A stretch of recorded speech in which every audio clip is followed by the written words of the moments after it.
Chapter 31. Jacob heard that Laban's sons were saying, "Jacob has taken everything our father owned and has gained all this wealth from what belonged to our father." and Jacob noticed that Laban's attitude toward him was not what it had been. Then the Lord said to Jacob, "Go back to the land of your fathers and to your relatives, and I will be with you." So Jacob sent word to Rachel and Leah to come out to the fields where his flocks were. He said to them, I see that your father's attitude towards me is not what it was before, but the God of my father has been with me. You know that I've worked for your father with all my strength, yet your father has cheated me by changing my wages 10 times. However, God has not allowed him to harm me. If he said, the speckled ones will be your wages, then all the flocks gave birth to speckled young. And if he said, the streaked ones will be your wages, then all the flocks bore streaked young. So God has taken away your father's livestock and has given them to me. In breeding season, I once had a dream in which I looked up and saw that the male goats mating with the flock were streaked, speckled, or spotted. The angel of God said to me in a dream, Jacob. I answered, Here I am. And he said, Look up and see that all the male goats mating with the flock are streaked, speckled, or spotted. For I have seen all that Laban has been doing to you. I am the God of Bethel, where you anointed a pillar and where you made a vow to me. Now leave this land at once and go back to your native land. Then Rachel and Leah replied, Do we still have any share in the inheritance of our father's estate? Does he not regard us as foreigners? Not only has he sold us, but he has used up what was paid for us. Surely all the wealth that God took away from our father belongs to us and our children. So do whatever God has told you. Then Jacob put his children and his wives on camels, and he drove all his livestock ahead of him, along with all the goods he had accumulated in Paddan Aram, to go to his father Isaac in the land of Canaan. When Laban had gone to shear his sheep, Rachel stole her father's household gods. Moreover, Jacob deceived Laban the Aramean by not telling him he was running away. So he fled with all he had, and crossing the river, he headed for the hill country of Gilead. On the third day, Laban was told that Jacob had fled. Taking his relatives with him, he pursued Jacob for 7 days and caught up with him in the hill country of Gilead. Then God came to Laban the Aramean in a dream at night, and said to him, Be careful not to say anything to Jacob, either good or bad.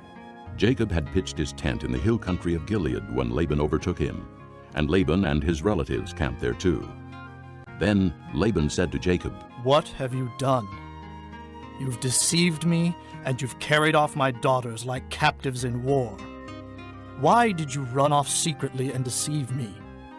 Why didn't you tell me so I could send you away with joy and singing to the music of tambourines and harps?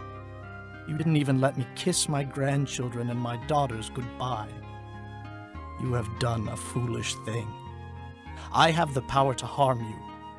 But last night the God of your father said to me, Be careful not to say anything to Jacob, either good or bad. Now you have gone off because you longed to return to your father's house. But why did you steal my gods? Jacob answered Laban, I was afraid because I thought you would take your daughters away from me by force. But if you find anyone who has your gods, he shall not live. In the presence of our relatives, see for yourself whether there is anything of yours here with me, and if so, take it. Now Jacob did not know that Rachel had stolen the gods. So Laban went into Jacob's tent, and into Leah's tent, and into the tent of the 2 maidservants, but he found nothing. After he came out of Leah's tent, he entered Rachel's tent. Now Rachel had taken the household gods and put them inside her camel's saddle, and was sitting on them. Laban searched through everything in the tent, but found nothing. Rachel said to her father, Don't be angry, my lord, that I cannot stand up in your presence. I'm having my period. So he searched but could not find the household gods. Jacob was angry and took Laban to task. What is my crime? He asked Laban. What sin have I committed that you hunt me down? Now that you have searched through all my goods, what have you found that belongs to your household? Put it here in front of your relatives and mine, and let them judge between the 2 of us. I have been with you for 20 years now. Your sheep and goats have not miscarried, nor have I eaten rams from your flocks. I did not bring you animals torn by wild beasts. I bore the loss myself. And you demanded payment from me for whatever was stolen by day or night. This was my situation. The heat consumed me in the daytime, and the cold at night, and sleep fled from my eyes. It was like this for the 20 years I was in your household. I worked for you 14 years for your 2 daughters and 6 years for your flocks, and you changed my wages 10 times. If the God of my father, the God of Abraham, and the fear of Isaac had not been with me, you would surely have sent me away empty-handed. But God has seen my hardship and the toil of my hands, and last night he rebuked you.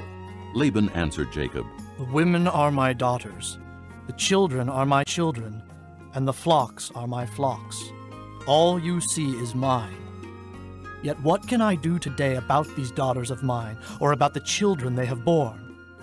Come now, let's make a covenant, you and I, and let it serve as a witness between us.